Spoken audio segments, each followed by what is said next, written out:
स्वामी जी प्रणाम। खुश रहो देवी। स्वामी जी, मुझे जानना था कि ईश्वर या परमात्मा को जानने का सही मार्ग क्या है? परमात्मा को देखना या जानना है तो सबसे पहले हमें उसके निर्माण को जानना होगा। परमात्मा ने सबसे पहले बुद्धि का निर्माण किया, उसके उपरांत मन का निर्माण हुआ, मन से आकाश, आकाश से वायु, वायु से तेज उत्पन्न हुआ, तेज यानी कि अग्नि, अग्नि से जल का निर्माण हुआ, जल से पृथ्वी का, पृथ्वी में जीवन। कहने का अर्थ है कि सबसे पहले बुद्धि का निर्माण हुआ। ठीक है, यदि परमात्मा में पहुंचना है तो हमें अपनी बुद्धि को शुद्ध करना होगा। ठीक है, बुद्धि से जैसे ही हम ऊपर उठते हैं हम परमात्मा में होते हैं, लेकिन ये तभी संभव है जब हमारी बुद्धि शांत अवस्था में हो। ठीक है, समझने के लिए आप इस तरह से भी समझ सकते हो कि आप जो भी हो, आपका जो शरीर है वो अगर आपकी बुद्धि को यानी कि माइंड को एक ब्लैंक माइंड से रिप्लेस कर दिया जाए, चेंज कर दिया जाए, तो आप क्या हो? आप कुछ भी नहीं हो। ठीक है, लेकिन बाकी आपके कोई भी अंग बदल दिए जाएं, आप वही रहते हो। कहने का अर्थ यह है कि बुद्धि है तो हम हैं, बुद्धि नहीं तो हम नहीं हैं। और जैसे ही हम बुद्धि से ऊपर उठते हैं हम परमात्मा में ही होते हैं। तो बुद्धि को सबसे पहले हम शांत अवस्था में रखेंगे, तभी हम उससे ऊपर उठ सकते हैं। हमने जो भी क्रियाएं करते हैं, हम ध्यान करते हैं, यज्ञ करते हैं, समाधि में जाते हैं, तप करते हैं, तो सारी प्रक्रिया इसीलिए है कि हम बुद्धि को शांत करें, अपनी बुद्धि को शांत अवस्था में रहकर उसको जान सकते हैं। ठीक है, उस तक पहुंच सकते हैं। यही परमात्मा का सबसे सरल मार्ग है। लेकिन हम जब ध्यान में या मन को शांत करने के लिए, अपनी बुद्धि को शांत करने के लिए बैठते हैं, तब हमारे सारे जो भी कार्य किए गए हैं हमारे द्वारा, वो सारे विचार या जो भी हमारा योजना है आगे की, वो सारे विचार हम पर आक्रमण कर देते हैं। तो जब हम ध्यान अवस्था में होते हैं या अशांत अवस्था में बैठने का प्रयास करते हैं तो हम पर विचार हावी होते हैं। कुछ विचार ऐसे होते हैं जो हमें डराते हैं, कुछ विचार हमारे आगे भविष्य को सुधारने का अवसर प्रदान करते हैं।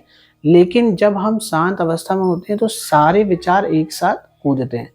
तो हमें अपनी बुद्धि को शांत करने की बजाय हम भड़बड़ा जाते हैं और उन विचारों में खो जाते हैं। हम बैठते तो हैं मन को शांत करने के लिए, बुद्धि को शांत करने के लिए, लेकिन हम विचारों में खोए रहते, तो परमात्मा का दर्शन तो संभव ही नहीं हो पाता। तो उसके लिए हमें सबसे पहले अपने मन में एक शांत भाव के साथ स्वीकार भाव और क्षमा भाव के साथ हमको शांत अवस्था में बैठना है। ठीक है, अब जो भी हमारे विचार आ रहे हैं उनको स्वीकार करना है कि हमसे अगर गलती हुई है तो हमें स्वीकार भाव उन पे जाना पड़ेगा, कि हमें स्वीकार करना पड़ेगा कि हाँ, हमसे ये गलती हुई है और भविष्य में आगे ऐसी गलती ना हो। ठीक, और कुछ विचार हमें जो योजना दे रहे हैं तो उनको ही बताना होगा अभी मैं शांत हूँ, फिर बाद में इसके बारे में चर्चा की जाएगी। या जो भी हमसे गलती हुई है या हम किसी को के प्रति क्रोध उत्पन्न कर रहे हैं, कुछ विचार ऐसे भी आएंगे कि हमें क्रोध आएगा, उसने ऐसा मुझको क्यों बोल दिया, उसने मेरे साथ ऐसा क्यों किया। तो उनको हमें क्या करना है? क्षमा भाव से उनको क्षमा कर देना है, उनको विदा कर देना है उन विचारों को। जैसे ही हम इन स्वीकार और क्षमा भाव के साथ बैठते हैं तब ध्यान घटता है। ठीक है, तब ध्यान घटता है, तब जो मार्ग हमको परमात्मा का मिलता है।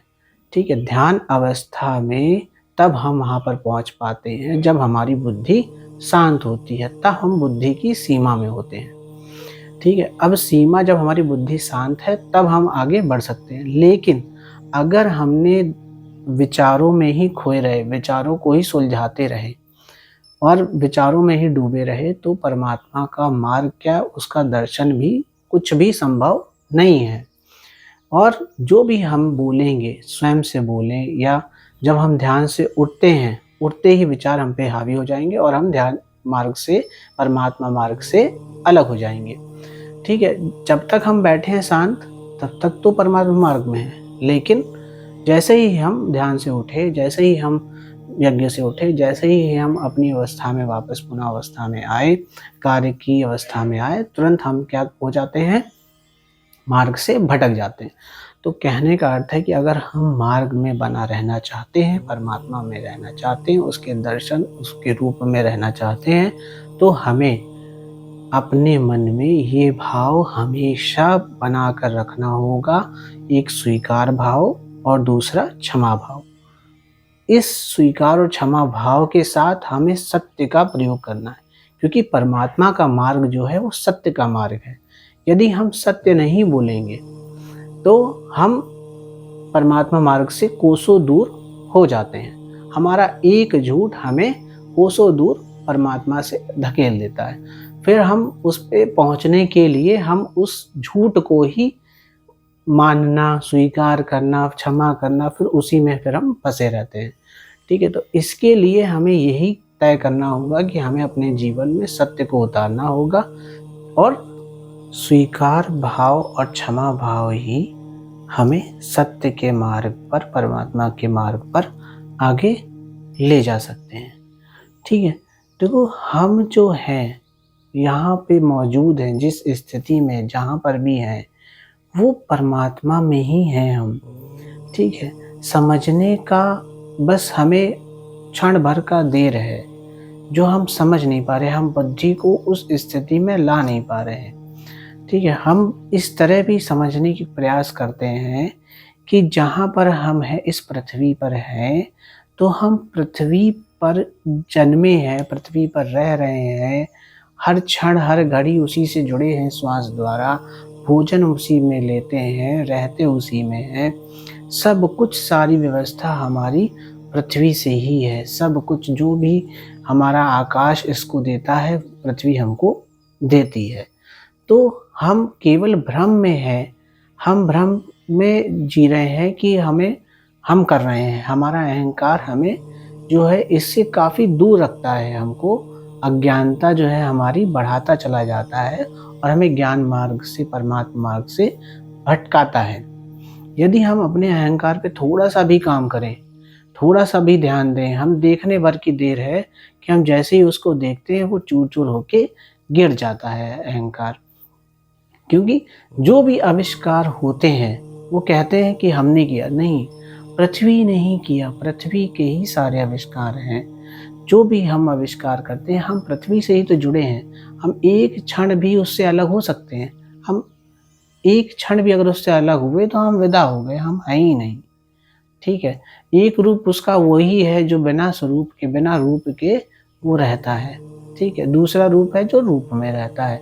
पृथ्वी में जो भी हमारे रूप हैं, जो भी जीव जंतुओं के रूप है, सभी रूप वो उसी के रूप हैं। पृथ्वी का ही, प्रकृति का ही सारा खेल है। ठीक है, तो समझना पड़ेगा कि हम किस भ्रम में डूबे पड़े हैं, किस भ्रम में खोए हुए हैं कि हमने जो है धन बनाया, फिर हम धन के लिए दौड़ रहे हैं, सारी मेहनत हम उसी के लिए कर रहे हैं, सब कुछ हमारा पूरा जीवन निकला जा रहा है धन के लिए। क्यों? क्योंकि हमने धन बनाया हम ही ने, हमारा भ्रम ही है। ठीक है, कि धन को हमने ही बनाया और उसी भ्रम के चक्कर में हम पूरा जीवन उसी धन में दौड़ रहे हैं। हम धन बनाते हैं, धन से मंदिर बनाते हैं, मंदिर मस्जिद बनाते हैं, फिर हम मंदिरों में दौड़ लगाते हैं कि भगवान वहाँ मिल जाएगा, मस्जिद में मिल जाएगा। अरे भगवान आपका इतना बेवकूफ़ भी नहीं हो सकता कि आप एक चालीसा लिए और एक जो है आपने आरती लिए, उसको दिन रात आपको वही आरती, वही चालीसा, कैसे कोई भगवान मान जाएगा? कैसे कोई भगवान प्रसन्न हो जाएगा? आप ये बताओ। आपकी एक ही तारीफ हर व्यक्ति करे तो आपको वो अच्छा लगेगा या आपको वो उबा देगा? ठीक है, कहने का अर्थ है कि हमें सही मार्ग, सही राह पता ही नहीं है हमें उसकी, तो उसको जानना, उसको समझने के लिए हमें सत्य के मार्ग को और स्वयं को जानना ज़रूरी है। स्वयं को, अपनी बुद्धि के स्तर को ऊपर उठाना ज़रूरी है।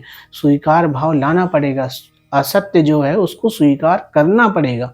जब तक हम अपने जो भी बोल रहे हैं, जो भी सुन रहे हैं, जो भी समाज में चल रहा है, अगर वो असत्य है उसको स्वीकार करना पड़ेगा कि हाँ ये असत्य है। जब तक हमें ये स्वीकार भाव नहीं आएगा, हमारे मन मस्तिष्क में ये चीज़ नहीं पहुँचेगी, तब तक हम सत्य पे न चल सकते हैं, न देख सकते हैं, न उस पर पहुँच सकते हैं, उसको पा सकते हैं, उसमें रह सकते हैं, उसमें ना ही हम जी सकते हैं। तब तक जब तक हम असत्य को सत्य मानकर चलते रहेंगे, जानते हुए भी कि हाँ ये झूठ है, ये गलत है, असत्य है, फिर भी हम उस पद्धति में चलते रहेंगे।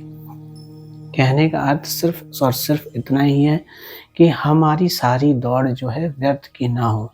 हम इस धरती को समझें कि हमने जिस धन को बनाया, ठीक, उस धन से हम क्या कर रहे हैं, हम इस धरती के टुकड़े कर रहे हैं, हम उसके लिए लड़ रहे हैं, हम अपने परिवारजनों को धोखा दे रहे हैं, गृह कलेश कर रहे हैं, तमाम तरीके के वाद विवाद चल रहे हैं, ठीक है, हड़पना है, धोखेबाजी है, युद्ध हो जाते हैं, युद्ध होते रहे हैं इस धरती के लिए। कितनी बार युद्ध नहीं हुए, ठीक है, युद्ध हुए, षड्यंत्र हुए, ठीक है, क्या कुछ नहीं हुआ इस धरती के लिए, और कितने लोगों ने कब से नहीं करते चले आ रहे, और क्या मिला, वो आज है नहीं, वो विदा हो गए, वो आए और विदा हो गए इन्हीं सब कार्य को करते करते। लेकिन ये धरती थी, है और रहेगी। हम भी अगर नहीं जागेंगे, नहीं समझेंगे, नहीं सत्य को पहचानेंगे, तो जैसे वो विदा हो गए वैसे हम भी विदा हो जाएंगे और हमें कुछ भी हाथ नहीं आएगा।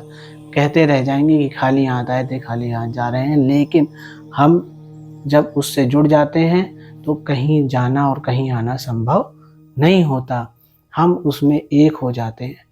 तो समझना पड़ेगा हमें कि प्रेम भाव से जिएं, सबको समभाव में रखें, ठीक है, किसी को भी अलग न समझें अपने से। जो आप महसूस करते हैं वो सामने वाला महसूस करता है, कुछ भी अपशब्द बोल रहे हैं, जैसा आपको महसूस होता है वही उसको होता है।